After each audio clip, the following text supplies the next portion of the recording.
Good evening, everyone, and you're very welcome to the second of the National Archives online lecture series for 2022. My name is Orla McBride, and I'm the Director of the National Archives, and I'm really delighted to welcome you here tonight, but also to welcome our very special guest speaker, artist John Beattie, who will present a talk entitled Reperforming State Memory. Before we begin, I'd like to go through a few housekeeping details so that you can engage with our event. So audience cameras are off and mics are muted. But if at the end of the evening, people have questions that they'd like to ask, I would ask you that you put them into the webinar's Q&A function and not into your Zoom chat function. The shape of this evening, I'm presenting John now, and then I'm going to hand over to John, and John's going to make a presentation for about 25 or 30 minutes, and then he and I are just going to have a conversation between us, and if we have a time at the end, we will hand over and take some questions if people from the audience, from the virtual audience, have questions to ask of John. And my colleague Natalie Milne from Public Services, the archivist from Public Services, will be here to facilitate and moderate that part of the evening. We're also recording this evening's webinar, and it'll be available after the event on our YouTube channel.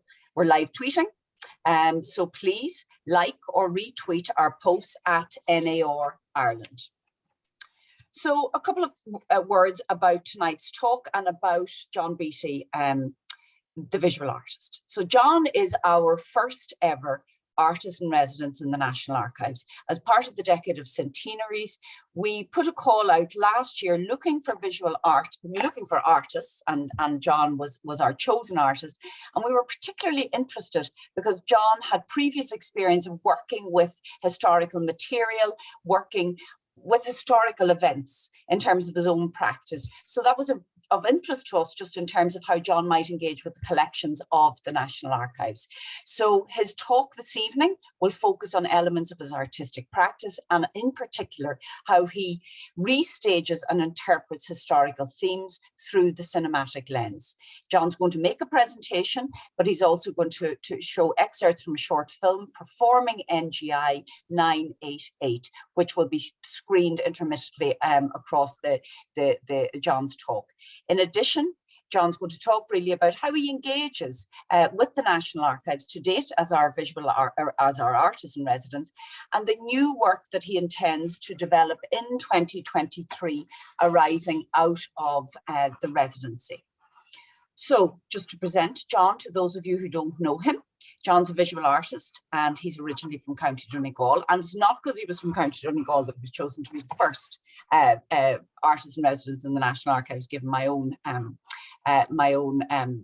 Donegal roots, but he's been working in Dublin over many decades as a very accomplished visual artist. He's exhibited widely, nationally and internationally, and John joins us this evening actually from New York, and he's currently working on his solo exhibition Reconstructing Mondrian at the Hugh Lane Gallery, which will open in 2023. He's recently exhibited new work for the Living Canvas project, which is a new cultural initiative, an outdoor LED screen installed at Wilton Park in Dublin, which was commissioned by iPut Real Estate in collaboration with the Royal Hibernian Academy, Dublin City Council, and Algorithm. In addition, John has been awarded numerous artist in residence programs, such as at the Centre Culturel Irlandais in Paris, the Apex Art Fellowship in New York, the Irish Museum of Modern Art, the Fire Station Artist Studio, the Royal Hibernian Academy, and Temple Bar Galleries and Studios, all in Dublin. So John is certainly one of the most established visual artists practicing in Ireland at the moment, and we're very proud that he was interested in the first place in working in the National Archives, and that he is our inaugural artist in residence. So I'm now going to hand directly over to John. Thank you. Thanks, Orla.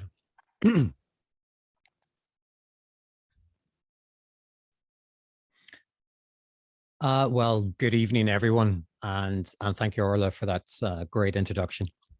So it's a privilege to be acting as artist in residence for the National Archives of Ireland in response to the Decade of Centenaries programme. to explore new ways of working with the archives and the events and narratives from the period 1921 to 1923 in present time. For this talk, I will discuss my methods of research and production of engaging with historical artifacts, sites, and subject matter in a contemporary visual art context. I will focus on two previously produced works, which are representative of some of my working methods and artistic direction. By walking you through the making of Performing NGI.988 and the line of inquiry, this will introduce you to some of the strategies I may employ when engaging with the National Archives. I will then reflect on the work conducted to date with the National Archives in pursuit of the production and exhibition of a new work to be launched in 2023. As already said, this presentation will last around 25 to 30 minutes maximum.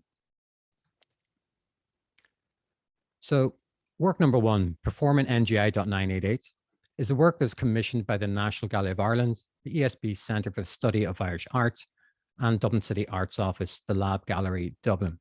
The project was curated by Donald McGuire and Sheena Barrett in 2016. I was invited by the curators to explore the concept of visual commemoration and develop a new work that responded to the social, cultural, and political events of the 1916 Easter Rising. The image here shows a 35mm film still from Performing NGI.988. I will now show you how the work was researched, produced, and exhibited. A starting point for the project was the book Making 1916, Material and Visual Culture of the Easter Rising, published by Liverpool University Press in 2015, edited by Lisa Godson and Joanne Bruick. In the editor's foreword, they state that the book's collection of essays addresses the things of 1916 not as mere illustrations of history, but as having agency on material practices central to contested concepts of identity and the creation of social memory. This book acted as a support to frame a direction forward. I was drawn to one essay and one image in particular, Justin Carval's Dusty Fingers of Time, Photography, Materials, Memory, 1916. In Carval's essay, the author discusses Joseph Cashman's photograph from the RT Cashman collection of a crowd inspecting historical photographs and artifacts from 1916 in 1966. In Carval's interpretation of this street photograph and crowd scene, he states that each image simultaneously marks a separation with the past event and a connection to it.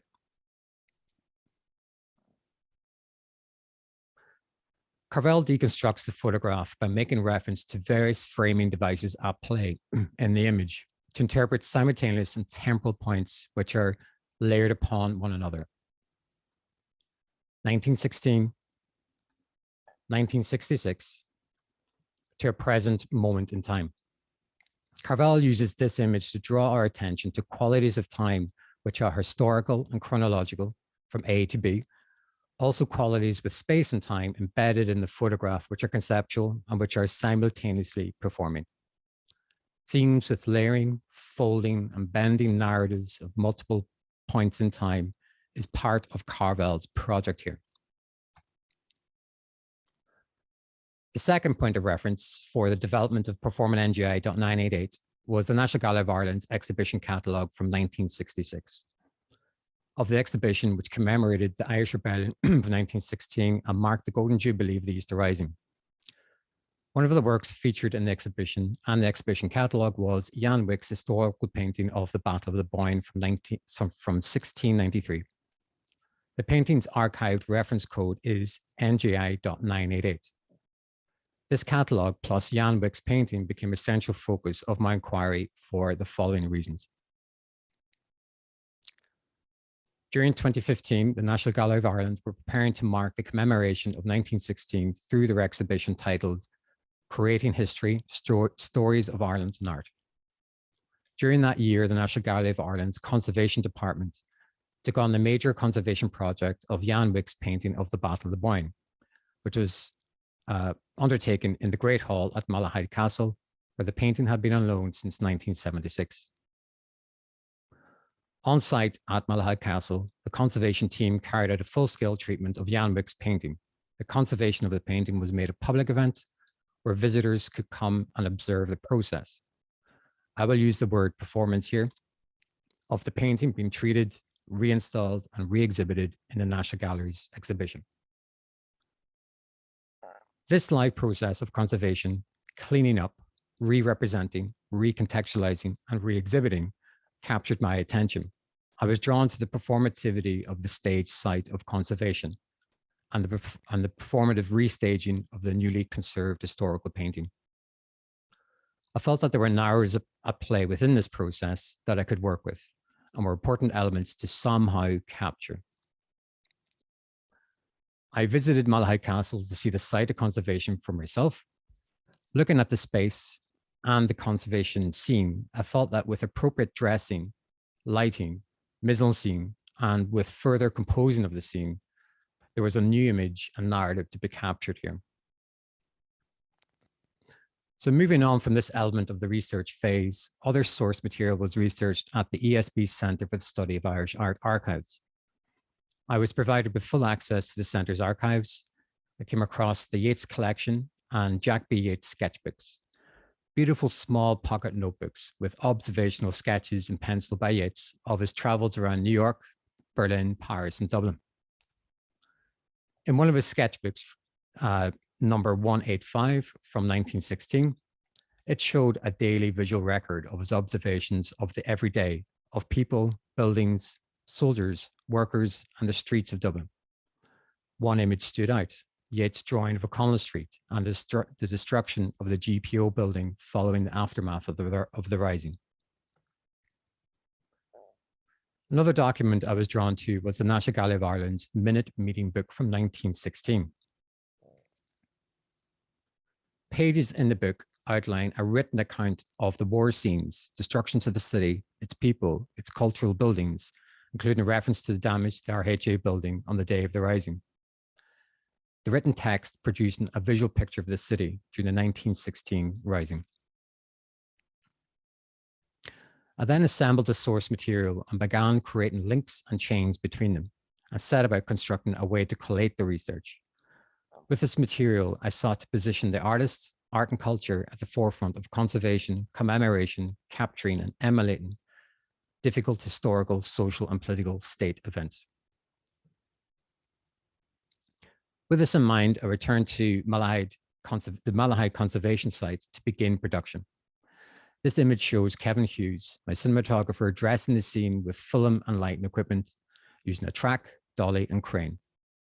Performing NGI.988 was shot using a 35mm film stills camera using 35mm color slide film. Also in this photo is the conservator, who's depicted in the scene at work. The resulting work consists of 240 color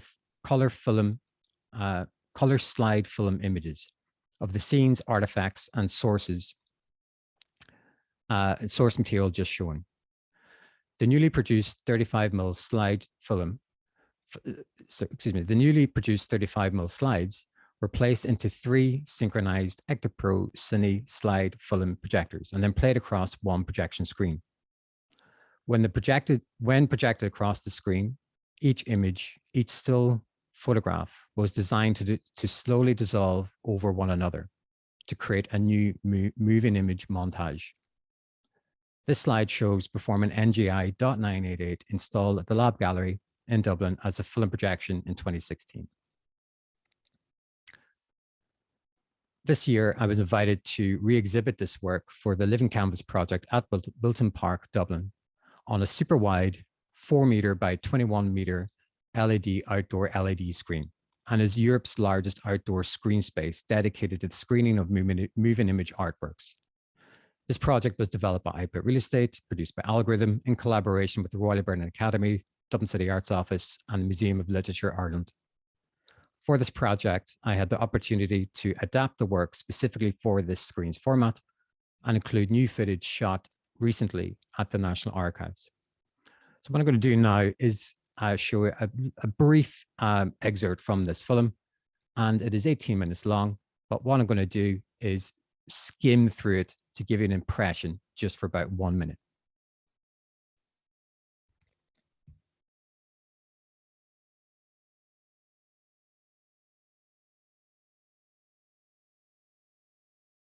This piece is silent, and this is the format that was reproduced for that specific screen, including new footage from the National Archives, readapted for the work.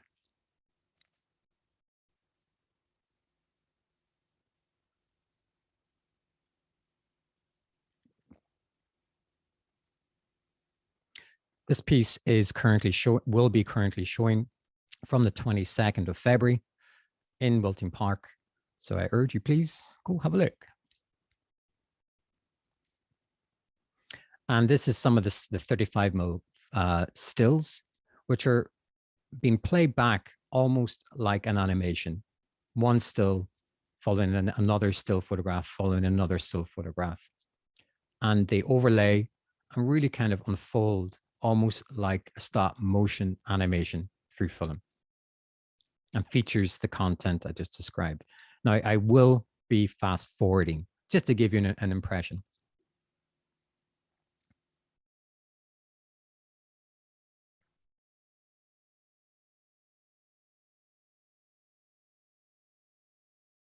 You will see the conservator here just slowly moving from still to still as the camera moves forward closer into the scene. Again, I will be fast forwarding through this ever so slightly.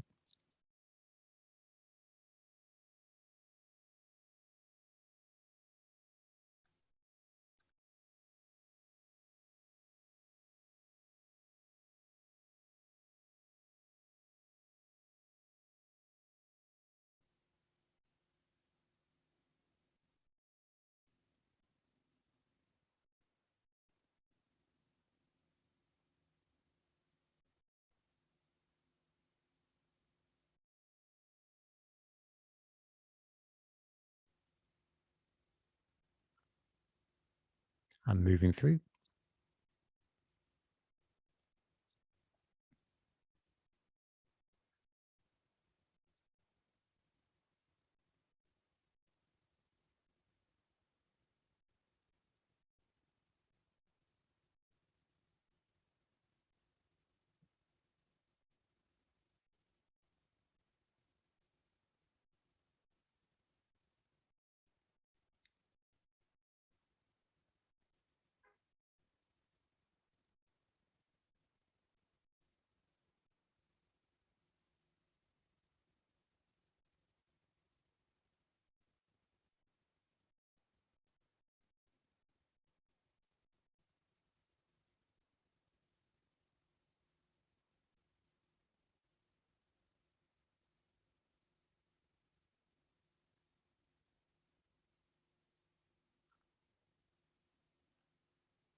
Okay, that's just to give a brief visual impression of the work, which is available on my website if you want to go have a look.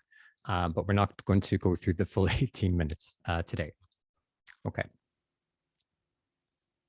So moving forward into work number 2, and something quite different, a line of inquiry, a site-specific intervention. A line of inquiry was commissioned by ArtLink, a visual arts organization, which is located on the grounds of Fort Donnery in Innishowen, County Donegal. This project was curated by Declan Sheehan and funded by the Arts Council of Ireland, Projects Awards and Donegal County Council. I was invited by ArtLink to produce a new work on the theme of resistance and rebellion on site and exhibit the resulting work in Fort Donnery's adjacent military museum and art gallery. ArtLink and Fort Donnery's geographical location is important to point out here. They are located at the very northwest of Ireland, on the Inishowen Peninsula, County Donegal, next to the border of Northern Ireland. Fort Donnery faces the Bay of Lough Swilly, located here. Even after the establishment of the Irish Free State, Fort Dunleary remained under British sovereignty until 1938. It is historically known as one of the treaty ports. Following the Anglo-Irish trade agreements in 1938, the Fort Dunleary territory was negotiated back to the Republic of Ireland. The site's historical and political memory remains evident to this day in Fort Dunleary's remote landscape. A basic question I had at this time was, when was the fort built? Who decided this, and what was its point of origin? In a letter sourced from the Public Records Office of Northern Ireland, it outlines communication between a Reverend Edward Chichester to a Lord Cavan. It describes that in 1797, there were fears of a French invasion and rumors that a French fleet was on its way via Lough Swilly. This letter describes that in 1797, Lord Cavan came to this location with a 16-pounder cannon and fired a cannonball across the Lough Swilly to test the region's defenses. The shot reached Knockalla, and this measurement to test its defenses against invasion resulted in Lord Cavan deeming that a fort should be built here. This measurement, act, and intervention by Lord Cavan decided the area's future history. That narrative stayed with me, but it also produced a strong visual impression. This is a simple drawing of a ballpoint pen drawn line on tracing paper overlaid on top of a photograph of Fort Dunleary with Knockalla ahead, as a way to represent something about Lord Cavan's intervention, and became a starting point for the making of a line of inquiry. So with this historical background in mind, and moving forward into the development of the work. Regularly, I visit film sets and film industry equipment facilities. I'm always keen to learn about new cameras, lenses, technology, equipment, etc. On one of these visits, I came across a unit I'd not seen before called the CineStar Quadrocopter 8, basically a professional drone for extreme conditions, which required a licensed aviation pilot to control it. I thought about this drone, the history of drones in general, originally deployed for military use. With the use of this specific drone, I developed a way to appropriate it for the Fort Dunleary project. Cutting a long story short, I reached out to Professor David McKeown, a mechanical engineer from UCD. In collaboration with David, we customized the drone with wirelessly controlled devices, GoPro cameras, and then refabricated the drone to house what is called a Delta bot onto the drone's cage. The Delta bot was fabricated to also hold a pen. With this customized unit, I asked David if we can get this drone to produce a drawing and perform a piece of text, as you do. I then assembled a small crew, the drone operator, the aviation pilot, and the sound recording team. I brought everyone together and presented the brief of what we were all going to do, and that was fly the drone through the Fort Dunleary landscape, get it to enter the military museum, and land on a constructed helipad, which I built and installed in the museum gallery.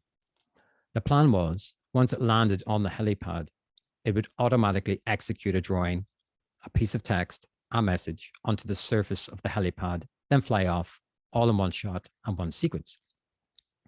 So let me show you what that looked like.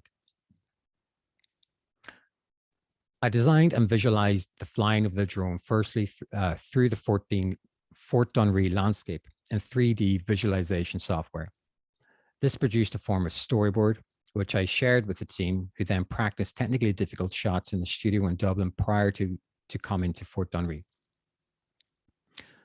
When we all landed on site at Dunleary, we synchronized, practiced, and then executed the drone to produce the work.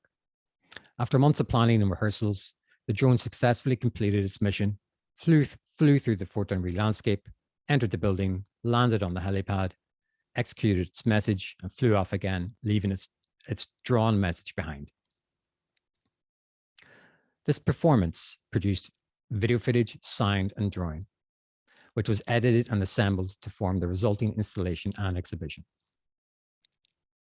These images show the installed helipad. In the space next to this, I installed the research drawings. And in the space next to this, I installed the resulting video, a line of inquiry. The message that was executed on a helipad spelled out, "There will be no boots on the ground." This was a phrase I appropriated from the then US Secretary of State, John Kerry, who used this phrase in Congress regarding the US's interventions on the Syrian war. This phrase echoed on the radio and TV airwaves while it was forming a direction forward for the work at Fort Dunree. It suggested to me modern day methods of combat, surveillance, and monitoring. The drone was used as a way to mimic and make a commentary on this and realign the political history of Fort Dunree with more present and global events that were occurring at this time. Equally, the intervention I produced acted as a way to reflect and reperform Lord Cavan's original cannonball measurement from 1797, therefore combining multiple historical and present political narratives about conflict, resistance, and about rebellion simultaneously. So let's have a look also at what that video looked like. Again, I'll be doing the same thing. I will be skimming through it to give you an impression of what it looked like. This might be loud, so I'll put the volume down.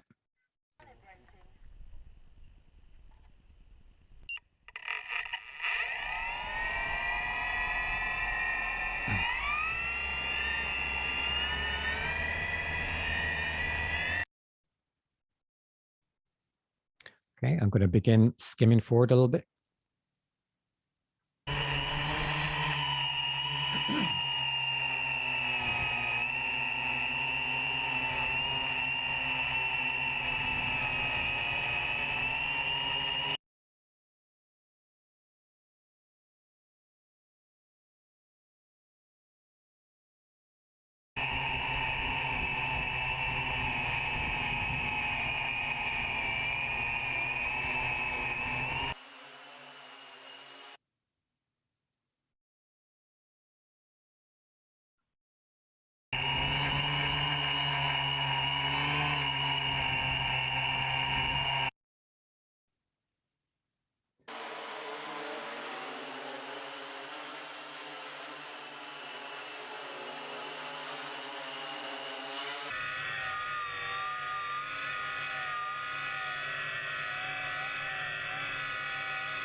And this is the pen and the Delta bot that I was referring to.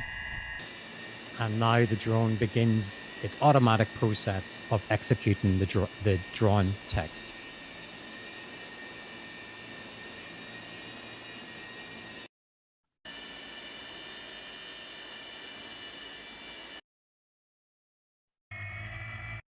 And rise up.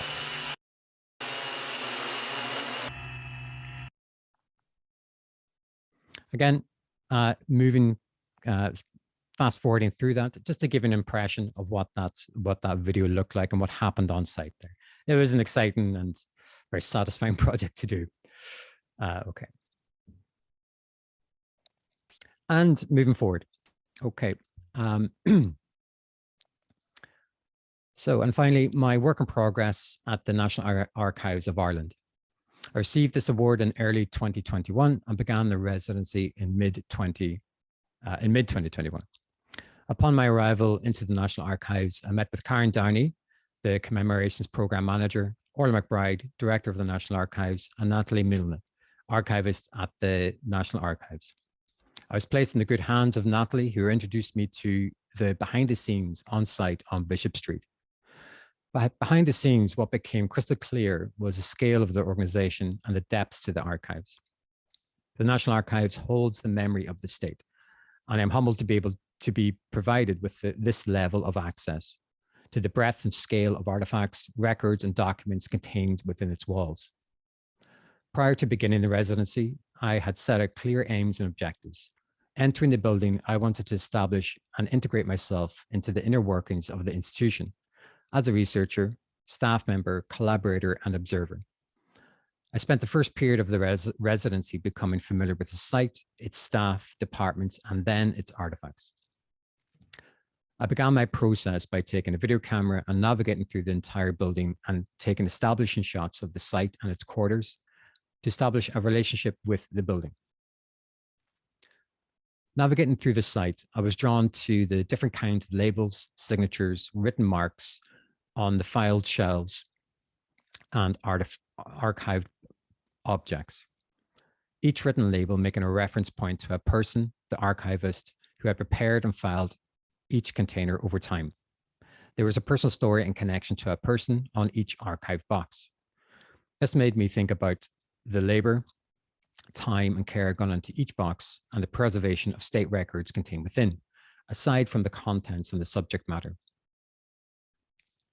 At the very back of the building is an enormous open space called the warehouse, and which had just been emptied to make way for future plans of a refurbishment and development project to construct a new building to house significant artifacts, such as the recovered items from the Four Courts fire of 1922.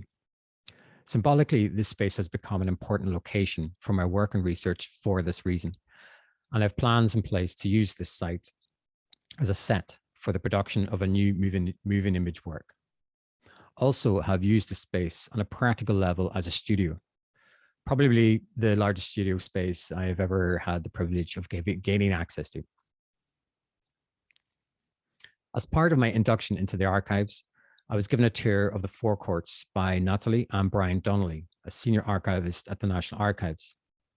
The detailed knowledge that Brian has of every item in the archives is jaw-dropping, to put it mildly. Speaking with Brian reminded me that the members of staff and the people behind the scenes are experts in their field. The left image here is Brian showing me a ledger from a prison, outlining in detail the description of processed prisoners, describing details such as tattoos, markings, and blemishes they had on their bodies, also the mental health status, for example. One of the many questions I had at the beginning of the residency was, how do items come into the building and then become archives? Who does this, and what does the process look like? I've had the privilege of being invited by Mary Mackey, senior archivist, to record important state documents being received, catalogued, and indexed. Again, a reminder of the labor and systems at play behind each artifact being preserved. In 1922, the Public Records Office of Ireland, located in the Four Courts, was seized during the Civil War and the formation of the Free State. The repository building was destroyed by fire during the war in June 1922, along with most of the records, some dating back to the 13th century. In 2017, the National Archives, in partnership with the Irish Manuscripts Commission, began a survey of the archival materials salvaged from the Public Records Office. This collection of 378 brown paper parcels had not been opened since they were recovered in the aftermath of the destruction, and now being worked on by the National Archives senior conservators. I am particularly drawn to these items and the narratives they project and perform. Some untouched in their original state, some highly damaged, some in the process of being conserved. I've had the opportunity to work with some of these treasured items. Zoe Reid, who was then the head of conservation and now is keeper of public services and collections at the National Archives, provided me with the opportunity to view these items. And I've been developing ways to work with them through photography, video, and 3D scanning. These two video stills show Zoe Reid preparing documents in the Conservation Department for the National Archives exhibition titled The Treaty 1921, Records from the Archives, a significant exhibition which is currently on view in the Coach House Gallery in Dublin Castle until the end of March. This exhibition was launched 100 years to the day of the signing of the treaty on the 6th of December 2021. During the National Archives phase of planning, designing, curating, installing, and exhibiting the treaty exhibition, I've been recording this process.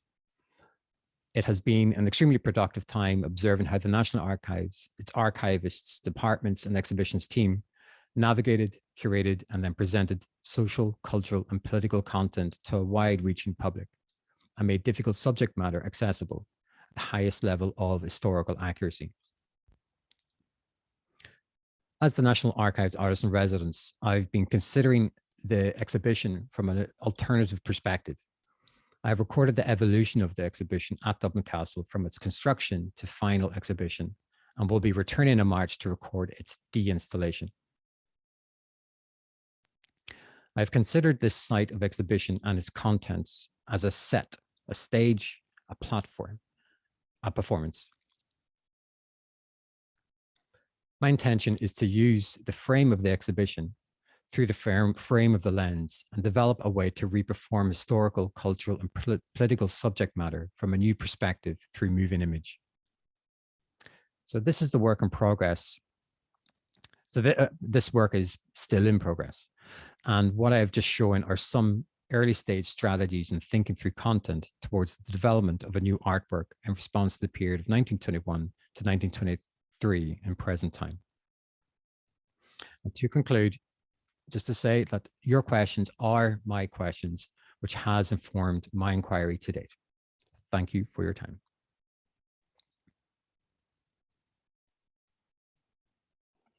Thank you very much, John. That was fascinating. And I'm particularly fascinated, I suppose, with your preoccupation as a visual artist with moments of historical significance or events or artifacts, and just that notion of commemoration. I mean, you talk of Yeats's little sketchbook, and that was your into 1916, which brought you then to the 50th anniversary in 1966, and those extraordinary images. And then we go to Dunree, and again, what I thought was extraordinary was that there was that letter from Lord Cavan, which is beginning to ask questions about Dunree, but then it returns again as one of the treaty ports in 1921. And then that, the circularity then coming to us with the treaty exhibition. So there certainly is, you talk about lines of inquiry and multiple narratives in your work. And I think it's really interesting for us as an audience to sit back and actually, as you present it, to see those lines of inquiry open up for us. And my question is, what is that? Why that historical fascination? What is it that has prompted that curiosity, and that you're compelled as a visual artist to look at those historical moments, historical events, historical artifacts, documents, etc., through an artistic lens? Yeah, it's a way of working that it seems to be a kind of a trademark of mine, working with a historical subject matter, historical material. It might be a piece of text, it might be an idea. I do thoroughly enjoy kind of taking something from a moment in time, really investigating it, kind of ripping it apart, if you like. And these items or subject matter become the nuts and bolts or the foundation for me to then find a new way to look back, but also find a new way to look, hopefully, forward. So is this play between looking, I have to look back to the context, to the situation, to the subject matter. And it might be archives, it might be painting, it might be, I don't know, the evolution of a lens, the history of a lens. And those narratives, those historical narratives, I enjoy pulling them apart, laying out the nuts and bolts of that story, and then finding a new way to use it. And that I don't always plan to do that. It just seems to happen quite organically and quite naturally, And that historical reconstruction, John, what that looks like, whatever, dependent on the subject matter that you're interested in at that particular time, you then, in terms of how you reconstruct that historical material, and as you say, look to the past, and then take it to a point that actually it brings us into the future. How then do you decide on the medium that you're going to use? Because you've already shown us, film, video footage, still photography, drawings, etc., as well as installation pieces. And that beautiful, oh my God, I just thought that piece in Dunree in the gallery on the floor was just stunning. So what is that decision making for you? What does that look like for you as an artist in terms of the decision? Yep. What medium will you use for that particular piece of work? Yeah, I mean, that is a big question. I mean, that's the big question that always I spend a lot of time with, probably the most time with. People who know me know them. I'm a bit of a geek, and I really kind of geek out on thinking what is the right thing that's going to capture that or be the right thing to represent that. And I have to kind of really consider that, because, in Performing NGI.988, it was specifically shot with 35mm stills film, which speaks to a certain kind of language and a certain kind of time frame as well. So it was part of the work. So finding a way to shoot something or use something or capture something that's a part of the work, but also is going to elevate the work, or find a new perspective on it. In the same way with the 3D exhibition, I've been shooting with interesting cameras and with a certain stylistic approach, which is hopefully going to add another layer. So the medium I find adds another layer of meaning and another layer to kind of, for the viewer to play with or interpret. So I don't go into a project at the beginning thinking, I'm going to shoot that like this.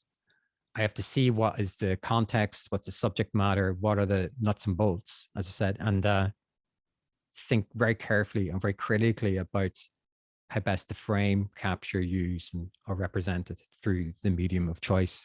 Could be drawing, could be the drone, So yes, I did just show quite a wide variety of ways of working, and I think it's important. It keeps me interested as well. It keeps me kind of, not stuck to one medium as such. I kind of explore them all, of which one's right for the task at hand, And it's interesting, John, even in that last piece where you turned your attention to the National Archives, and, I'm in and out of those spaces every day of the week. That's our work. That's our workspace. But just seeing some of those stills, the stills of the rebellion papers, and all of a sudden you're looking at these 6 boxes in front of you that you walk past every day of the week. But the still for that moment that I looked and I went, oh. The records, the stories behind in those boxes, almost take on a different significance for even us that are in the building every day of the week working with those records. But just you being able to look at what we do every day of the week through that artistic lens and reflecting it back on us and showing us a photograph from one of our storage rooms of different boxes that tell different stories of different people at a particular time in Irish life and Irish history was quite touching and moving, actually. So I think that's part of my role there in some ways. Just as you're speaking there, I am coming into the building with fresh eyes. Everyone's been working there a long time, and it's just your everyday. But that is not my everyday. And walking into this TARDIS, this is important material. This is important site. This is I see one. It's kind of the challenge. There's a bit of seduction going on, and the romance of it as well. There's a lot of kind of fine lines at play that I have to be careful with. But when you're looking at some of these boxes dating back to 1916 and further back, and there's the handwritten notes, and just that relates to that was somebody wrote that, and then Brian talking about that person who may have come and gone. That wasn't necessarily part of my initial plan coming into the residency. It's just what's kind of unfolded in the process of working on site.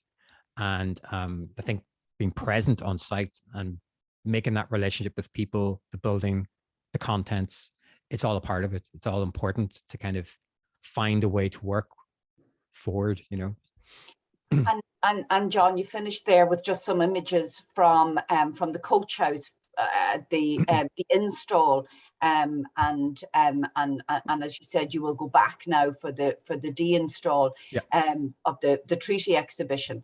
But I guess in a way, other than the building and the processes and what we do in Bishop Street, what's your particular interest in the exhibition? And I suppose, what are your intentions with the material that you've gathered to date in relation to the exhibition? Yeah, there's a few things there. It is the beginning of something. And as I'm filming, because it's all quite live, it was happening right in front of me. The exhibition and the construction of the show was all happening, and I had to go in there and get it. This concept of exhibiting material, the original material 100 years later, and re-representing that. That historical inquiry is one thing. Placing these documents, the play of time and the staging of time, the performance of time, and reanimating these items in the present moment, and the kind of how the exhibition was designed and set and staged. This is language that I'm really drawn to. So at the moment, it's a kind of a language, it's the language of the exhibition, the frame of the exhibition, using it as a kind of armature to then kind of ground the work. Now, where that I'm going to go with it, I'm still toying with, I'm still developing, I'm still working out. I do have plans, but there's no way I'm going to say what they are right now. But I am trying to find a way to shoot this from a different perspective and find a new language to look at the good work that the historical of that historical inquiry that's the exhibition's showing us. So it is, for me, it's a stage performance. Not to take away from the whole thing is a stage choreography. It's a play, and there's a lot of content to work with there, a lot of kind of different kinds of languages, both historical, conceptual, and then so on and so forth. Yeah. And John, you talk there about working with archivists like Brian Donnelly, our colleague, who, as you say, is a mine of information, and Natalie Milne, our other colleague, and then there were some lovely images of you in the conservation studio with Zoe Reed. So you have been collaborating, so you're coming in as that other, looking at things through a different lens, and then you're working with people who are there every day of the week, and that intersection between the day-to-day and then that new perspective. Do you think, could you elaborate really on just what those collaborations might look like in terms of the work that we might see you emerge from your residency over the next year and a half? Yeah, I mean, I see the whole project as a collaboration.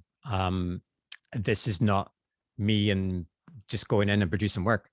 I'm working alongside experts in their field, who are doing,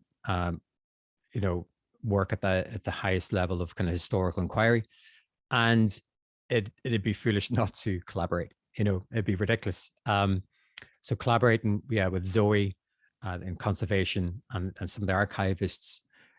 I'm kind of I've been observing how they work on literally just the day to day, and I'm finding qualities within that you don't actually see. People don't, you don't get to see that kind of labor, that kind of work.